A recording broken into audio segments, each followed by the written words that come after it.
आपल्या परिसरातील राजकीय, क्राईम व सामाजिक अपडेट जाणून घेण्यासाठी पाहत रहा स्टार वन न्यूज वर्तमान. मी अवलास सुरेश सावंत. मी 2002 ला मराठा रेजिमेंट सेंटरमध्ये भरती झालेलो होतो आणि त्याच्यानंतर मला तिथून मला एक रेजिमेंट भेटलं. ते माझा 8 रेजिमेंट. त्या 8 रेजिमेंटमधून मी आज 24 वर्ष पूर्ण करून आज मी परत घरी आपल्या आलो. आज तुम्ही सेवानिवृत्त झालाय, तर त्याबद्दल तुम्ही काय सांगाल? नेमकं कोणत्या ठिकाणी तुम्ही कार्यरत होता आणि ही देश सेवा करताना कोणत्या भावना म्हणून तुम्ही या सगळ्या गोष्टी करत होता? मी सगळ्यात पहिल्यांदा सांगू शकतो की मी पहिल्यांदा मराठा रेजिमेंटमध्ये गेलो बेळगावला. 2002 मध्ये गेल्यानंतर मी तिथं 6 महिन्याचं आमचं ट्रेनिंग असते. त्याच्यानंतर बेसिक झाल्यानंतर मी 28 दिवसात सुट्टी आलो आणि गेल्यानंतर परत मी फायरिंगमध्ये मतलब शूटिंगमध्ये तिथं मला लगेच घेतलं आणि त्याच्यानंतर शूटिंगमध्ये घेतल्यानंतर मी इंटरनॅशनल आणि नॅशनल हा मी शूटिंग खेळलो आणि त्याच्यामध्ये माझं गोल्ड मेडल आहे नॅशनलमध्ये आणि इंटरनॅशनल मी पार्टिसिपेट केलेलं आहे.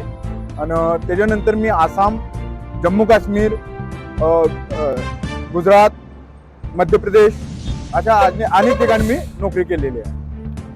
आज छत्रपती शिवाजी महाराजांच्या ठिकाणी तुम्ही सेवानिवृत्त झाल्यानंतर आला, त्याबद्दल तुम्ही काय सांगाल? आज तसा आमचा नाराज आहे, मराठा रेजिमेंटचा नाराज आहे छत्रपती शिवाजी महाराज की जय. आणि मला खूप आनंद वाटतोय आज की जी मी सेवानिवृत्त झाल्यानंतर मला पहिल्यांदाच इथे आता म्हणजे मला सौभाग्य झालं माझं आणि मी इथे येऊन मी छत्रपतींच्या चरणी मी नतमस्तक झालो. आपण कार्यरत असताना आपले सहकारी जे होते त्या बाबतीत काही आठवणी सांगाल? ते आता माझ्याबरोबर तकरीबन आमचा बॅच होता. तकरीबन एका ग्रुपला आम्ही 70 जण होतो. त्या 70 पैकी आज आम्ही 12 ते 13 जण आज रिटायर झालोय आणि त्याच्यामध्ये आपल्या सातारा मायभूमीचे आमचे कम से कम 10 ते 15 माझे मित्र आहेत आणि आज ते सर्व आपापल्या घरी 24 वर्ष पूर्ण करून गेलेले आहेत. आपले जे वरिष्ठ होते त्यांच्यासोबत आपले कसे संबंध होते? आम्हाला जेवढे बी मार्गदर्शन भेटले, आमचे गुरुवर भेटले. मला सगळ्यात पहिल्यांदा सांगायचं होतं की मला शाळेपासूनच मला स्पोर्टचा नाद होता आणि मला स्पोर्ट्समध्ये असल्यानंतर आमचे जयप्रकाश पाटील सर होते आम्हाला शाळेमध्ये. त्यांनीच आम्हाला स्पोर्ट्स शिकवलं. तिथून मला स्पोर्ट्सचं एक माझ्या मनामध्ये भरून गेलं स्पोर्ट्स आणि तिथून मी आज बी मला जेवढे बी सिनियर भेटले ते चांगलेच ठिकाणी भेटले आणि मला चांगलंच मार्गदर्शन भेटले त्यांच्याकडून. या पुढील पिढीला किंवा तरुणांना तुम्ही काय संदेश द्याल? मी हेच सांगतो की निष्पणे आपल्या देशाची सेवा करायची असेल तर देशामध्ये सेवा करायला हवा. त्याच्यामध्ये कुठलाही स्वार्थ बाळगू नका. आता ते अग्निपथ किंवा अग्निवीर म्हणून जे एक हे निर्माण झालेले आहे, त्याबद्दल तुम्ही काय सांगाल? एकदम चांगलं आहे ते. 4 वर्ष जर तुम्ही देशाची सेवा करायचा तुम्हाला मौका भेटतोय आणि त्याच्यानंतर तुम्हाला जर 4 वर्ष तुम्हाला जर देशाची सेवा करून तुम्हाला जर देशाची सेवा करायला भेटत्या तर माझ्या हिशोबाने तर गेलं पाहिजे तिथं आणि हर एक जवांना आपल्या नवीन पिढीनं तिथं जाऊन आलं पाहिजे. आता तुमचा संपूर्ण परिचय एक द्या आम्हाला, म्हणजे कुठलं गाव, नाव सगळं. मी सुरेश महादेव सावंत.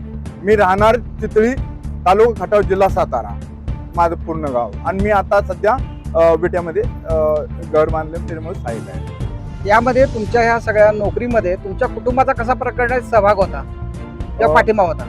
माझ्या कुटुंबामध्ये माझे आई बाबा, माझे भाऊ बहिणी, त्यांची 3 मुलं, माझी 2 मुलं आणि माझी मिसेस, सगळ्यांनी मिळून मला चांगला प्रतिसाद दिला आहे आणि आजपर्यंत मला कुठलाही तकलीफ दिली नाही.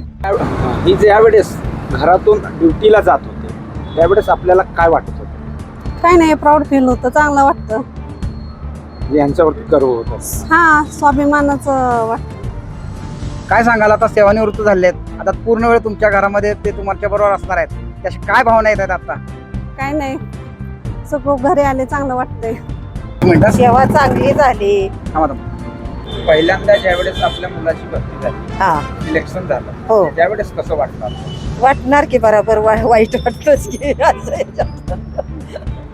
आज जेव्हा ते आपलं कार्यकाल संपून घरी आलं, हो, या क्षणात कसं वाटतं? आता बरं वाटतंय, आता चांगलं वाटतं. तुमचे यासाठी पाठिंबा होता का की यांनी मिलिटरीमध्ये जावं, देशाची सेवा करावी, यासाठी तुमचं पाठबळ होतं का? काय म्हणताय? होतं की करावी, देशासाठी करावी होती की आम्हाला पण. आता मुलगा पूर्ण वेळ तुमच्या बरोबर असणार आहे इथून पुढे, हो. काय भावना आहेत? चांगलीच भावना आहे की आपलं, चांगलंच पूर्ण होईल. वेळ तुमच्या बरोबर असणार आहेत ते. हो, आणि कशा पद्धतीनं तुम्ही त्यांना मोठं केलं त्याबद्दल तुम्ही काय सांगाल? चांगलं केलं म्हणजे आपल्याला पण मोर सुख लागावं, आपल्याला चांगलं सांभाळावं म्हणून आपण मोरलं हे केलेलं आहे. मुलं किती तुम्हाला? मुलं आहे ती दोघं मुलगं. दोन. हा धाकटं 2 नंबर. हा हे थोरला.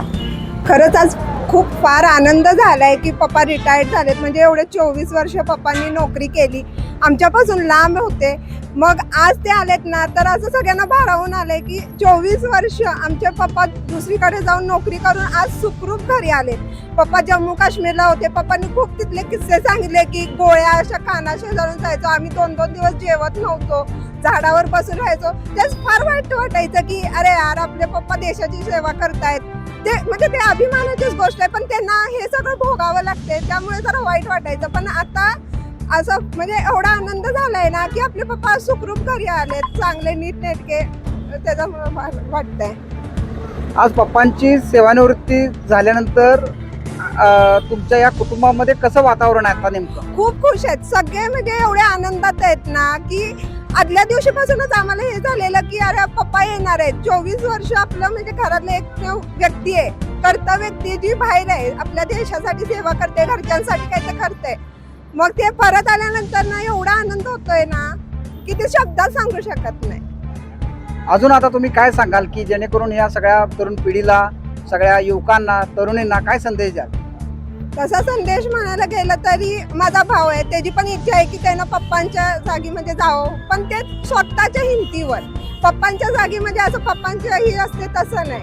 मग आमच्या पप्पांचं पण म्हणणं असते जी करायचं ते आपल्या मेहनतीनं करा, दुसऱ्यांच्या ह्यानं वशिला वगैरे असतोय तसं नाही, जी असेल ती आपल्या मेहनतीनं. आणि अशा बातम्या पाहण्यासाठी आमच्या चॅनेलला लाईक, शेअर, सबस्क्राईब करा.